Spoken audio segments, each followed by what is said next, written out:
ہاں جی، یہ واؤ کے اوپر یہ جو دالما بنی ہوئی ہے اس کو جزم کہتے ہیں، ٹھیک ہے؟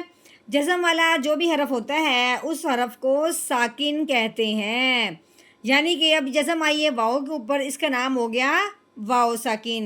اب اسی طرح یہ جزم آئی ہے یا کے اوپر تو اس کا نام ہو گیا یا ساکن۔ جس کے اوپر بھی جزم آئے گی اس کو ساکن ہی کہیں گے، اور ہر ساکن حرف جو ہوتا ہے وہ پچھلے والے کو اپنے ساتھ ملا لیتا ہے۔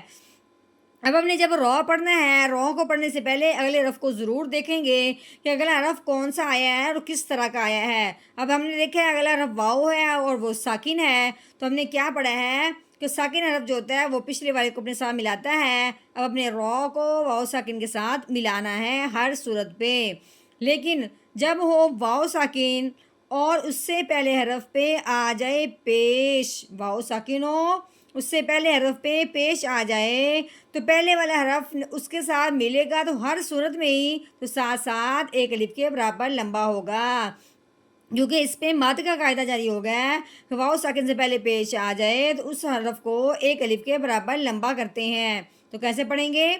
رو واؤ پیش رو کافارو۔ نحمده ونصلي على رسوله الكريم، اما بعد فاعوذ باللہ من الشیطان الرجیم، بسم اللہ الرحمن الرحیم۔ السلام علیکم ورحمۃ اللہ وبرکاتہ۔ امید ہے آپ سب خیریت سے ہوں گے، انشاءاللہ جہاں ہوں گے ایمان اور صحت کی نعمت سے مالا مال ہوں گے۔ ہاں جی، تو آغاز کرتے ہیں ہم اپنے آج کے سبق کا دعاؤں کے ساتھ، تو چلیے شروع کرتے ہیں۔ اللهم صل على سيدنا ومولانا محمد وعلى آل سيدنا ومولانا محمد وبارك وسلم۔ رب اشرح لي صدري ويسر لي أمري واحلل عقدة من لساني يفقهوا قولي۔ رب زدنا علما، رب زدنا علما، رب زدنا علما۔ اعوذ باللہ من الشیطان الرجیم، بسم اللہ الرحمن الرحیم۔ ہاں جی، یہ با ہے، با کے اوپر زبر لگی ہوئی ہے، تو کیسے پڑھیں گے؟ با زبر با۔ جہاں یہ لام ہے، لام کے نیچے زیر لگی ہوئی ہے، اس کے آگے یہ الف ہے، الف کے اوپر کوئی زبر زیر پیش نہیں لگی ہوئی ہے، یہ علیحدہ ہے، اس لیے اب ہم نے الف کو نہیں پڑھنا، آگے لام کو دیکھنا ہے۔ لام کے اوپر 3 دندوں والی شاد لگی ہوئی ہے، شاد والا جو حرف ہوتا ہے وہ پچھلے والے کو اپنے ساتھ ملاتا ہے۔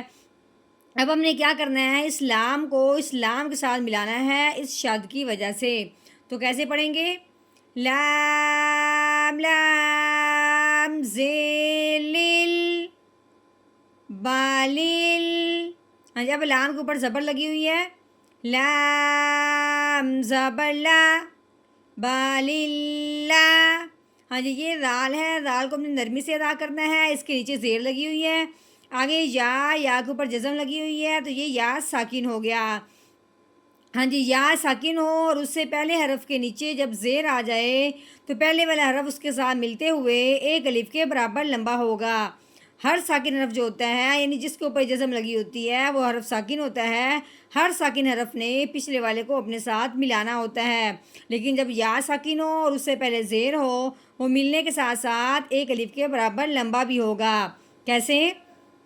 را یا زیر دی بالیلذی، نون زبرنا بالیلذین۔ ہاں جی، آگے دیکھیں، یہ کاف ہے، کاف کے اوپر زبر لگی ہوئی ہے، آگے فا ہے، فا کے اوپر بھی زبر لگی ہوئی ہے، تو کیسے پڑھیں گے؟ کاف زبر کا، فا زبر فا، کافا۔ ہاں جی، یہ رو ہے، رو کے اوپر پیش لگی ہوئی ہے، آگے یہ واؤ، واؤ کے اوپر جزم آنے کی وجہ سے واؤ ساکن ہو گیا۔ ابھی ہم نے کیا کہا تھا کہ جو بھی ساکن حرف ہوتا ہے وہ پچھلے والے کو اپنے ساتھ ملا لیتا ہے۔ اب ہم نے کیا کرنا ہے؟ رو کو واؤ ساکن کے ساتھ ملانا ہے۔ یہاں ایک اور بات سمجھنے والی ہے کہ جب واؤ ساکن ہو اس سے پہلے حرف پہ پیش آ جائے تو پہلے حرف نے اس کے ساتھ ملنا تو ہے ہی، لیکن ساتھ ساتھ ایک الف کے برابر لمبا ہوگا۔ کیسے پڑھیں گے؟ رو واؤ پیش رو کافارو۔ ہاں جی، آگے دیکھیں، یہ یا ہے، یا کے اوپر پیش لگی ہوئی ہے۔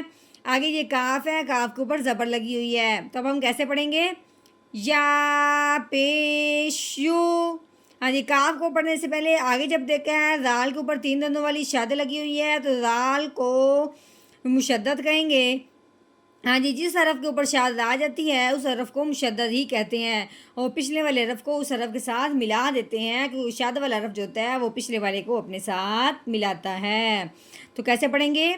کاف زال زبر کر یو کر، زال کے نیچے زیر آ گئی، زال زیر دی یو کر دی۔ ہاں جی، یہ با ہے، با کے اوپر پیش لگی ہوئی ہے۔ آگے یہ واؤ، واؤ کے اوپر جزم آنے کی وجہ سے واؤ ساکن ہو گیا۔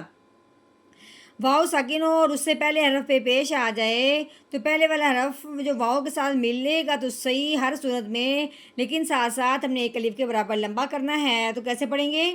با واؤ پیش بو یو کذبو۔